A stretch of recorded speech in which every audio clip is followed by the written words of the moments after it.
Hello friends, welcome back to our channel. मैंने antenatal care के ऊपर काफ़ी बार सर्च करा था यूट्यूब के ऊपर, गूगल के ऊपर, मतलब इतना कुछ भी क्लैरिफिकेशन नहीं मिला इजी लैंग्वेज के अंदर कि मैं अच्छे से समझ पाऊँ। तो मैंने ये नोट्स बनाए और मैं चाहता हूँ कि जिस तरह मैं परेशान हुआ और दूसरे बच्चे ना हो। तो शुरू करते हैं।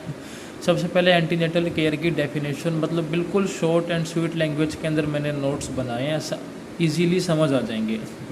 डेफिनेशन से स्टार्ट करते हैं। और systematic supervision, examinations and advice of a woman during pregnancy is called antenatal care. मतलब प्रेगनेंसी के टाइम पे उस प्रेग्नेंट लेडी का सिस्टमेटिक वे से उसका सुपरविज़न होना चाहिए, उसका एग्जामिनेशन, और उसको कुछ कुछ एडवाइस देनी चाहिए। उस टाइम को बोलते हैं एंटीनेटल केयर। नेक्स्ट इसका है, the supervision should be regular and periodic in nature according to need of the individual. मतलब जो सुपरविजन है वो रेगुलर भी हो सकता है, पीरियोडिक भी हो सकता है, according to need of the individual. मतलब किसकी कैसी नीड है उसके अकॉर्डिंगली ये रेगुलर भी हो सकता है, पीरियोडिक भी हो सकता है। Actually prenatal care is the care in continuum that starts before pregnancy and ends at the delivery. Antenatal care जो होता है वो प्रेगनेंसी से कुछ टाइम पहले शुरू हो जाता है और डिलीवरी होते ही ये ख़त्म हो जाता है। एंटीनेटल केयर, मेरे ख्याल से मुझे ये पूरा टॉपिक 2 पार्ट्स के अंदर डालना पड़ेगा, काफ़ी ज़्यादा नोट्स हैं। नेक्स्ट आते हैं antenatal care comprises. Antenatal care के कंप्राइजेस क्या क्या होते हैं। सबसे पहला, केयरफुल हिस्ट्री लेनी है, उसके एग्जामिनेशंस करने हैं, जनरल और ऑब्स्टेट्रिकल। सेकंड है to carry out necessary investigations, जो भी ज़रूरी इन्वेस्टिगेशंस है वे करने हैं। Advice given to the pregnant women को एडवाइस देने हैं हमें। नेक्स्ट इसका टॉपिक है क्या क्या एम्स होने चाहिए एंटीनेटल केयर के अंदर। सबसे पहले to screen the high risk cases, मतलब जितने भी हाई रिस्क केसेस हैं उनको स्क्रीन कर लेना है। और सेकंड है टू प्रिवेंट और detect and treat at the earliest any complication. Prevent करना है, डिटेक्ट करना है, ट्रीट करना है जितने भी कॉम्प्लिकेशंस हैं उन सबको। बात करते हैं थर्ड पॉइंट की। थर्ड है इसका टू प्रोवाइड ऑनगोइंग प्राइमरी, हमें उनको प्राइमरी हेल्थ केयर देनी है। और नेक्स्ट है to educate the mother about the physiology of pregnancy and labour by demonstrations, charts, diagrams, mother craft classes, so the fear is removed and psychology is improved. मतलब mother को educate करना है pregnancy की physiology के बारे में। कई बार mother ना फियर में रहती है, मतलब घबराना जिसे कहते हैं प्रेगनेंसी को लेकर, तो हमें उन्हें चार्ट के द्वारा या डेमोन्स्ट्रेशन, मतलब चार्ट समझ रहे हो ना, कुछ भी डायग्राम वायग्राम, किसी की भी हेल्प से हमें प्रेगनेंसी के बारे में सारी चीज़ें उनको समझानी है, जिससे उनका फियर ख़त्म हो जाए और फिजियोलॉजी में इम्प्रूवमेंट आए। नेक्स्ट है to discuss with the couple about the place, time and mode of delivery and care of the newborn. Couple के साथ डिस्कस करना है प्लेस के बारे में, टाइम के बारे में और mode of the delivery, surgery होनी है या नॉर्मल, ये सब हमें उनके साथ डिस्कस करना है। नेक्स्ट पॉइंट है इसका to motivate the couple about the need of the family planning. Motivate करना है उन्हें, फैमिली प्लानिंग के बारे में समझाना है। ये इसके कुछ एम्स हो गए। नेक्स्ट इसका टॉपिक है the criteria of a normal pregnancy. Normal pregnancy का क्राइटेरिया क्या होता है। Delivery of a single baby,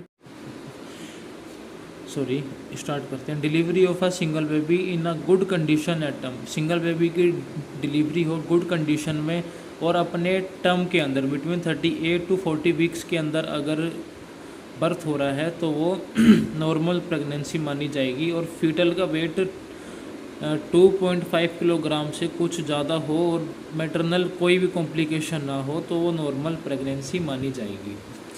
first visit के ऊपर क्या क्या प्रोसीजर करने हैं। The first visit should not be deferred beyond the second missed period. It may be earlier. If patient desires to terminate the pregnancy, easy है काफ़ी जल्दी से कंप्लीट कर देता हूँ, काफ़ी बड़ी वीडियो हो जाएगी वरना। ऑब्जेक्टिव्स क्या क्या होने चाहिए। To assess the health status of the mother and foetus, to assess the foetal gestational age and to obtain baseline investigations, to organise continued obstetric and risk assessment. उसके बाद ये हिस्ट्री टेकिंग, हमें vital name, date of first examination, address, age के बारे में लिखना है। अगर women first pregnancy at the age of 30 तो उसको एल्डरली प्रीमी ग्रेविडा माना जाएगा। और टीनेज में कर लिया तो काफ़ी रिस्क फैक्टर्स भी होते हैं इसके। नेक्स्ट इसका जो मेन टॉपिक है काफ़ी इंपॉर्टेंट भी है, ग्रेविडा एंड पेराइटी।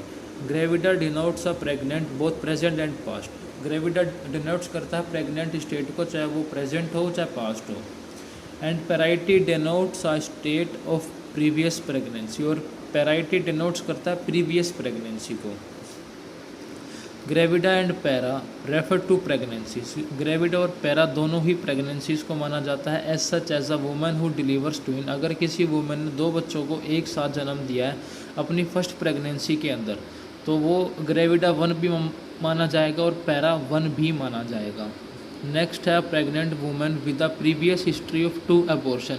अभी एक प्रेग्नेंट वुमन है जिसकी प्रीवियस हिस्ट्री है कि उसके पीछे 2 अबॉर्शन हुए हैं पास्ट में एंड 1 टर्म डिलीवरी हुई है, तो can be expressed as a 4th gravida, तो वो 4th ग्रेविडा माना जाएगा बट प्रीमी पैरा।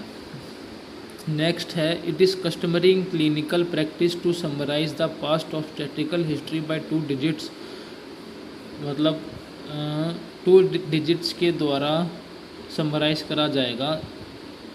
कुछ एक है इसका मतलब सम है जिसकी वजह से the first 1 relates with viable birth and second 1 relates with abortion, और कुछ कंट्रीज़ में इसे 4 डिजिट्स के द्वारा भी माना जाता है, ABCD। उसके ये यहाँ पे लिखे हैं, number of term, pre term, miscarriage, number of alive at present. तो इस टॉपिक मतलब इस वीडियो के अंदर इतने ही टॉपिक्स हैं। नेक्स्ट वीडियोस के अंदर ड्यूरेशन ऑफ मैरिज से शुरू करेंगे।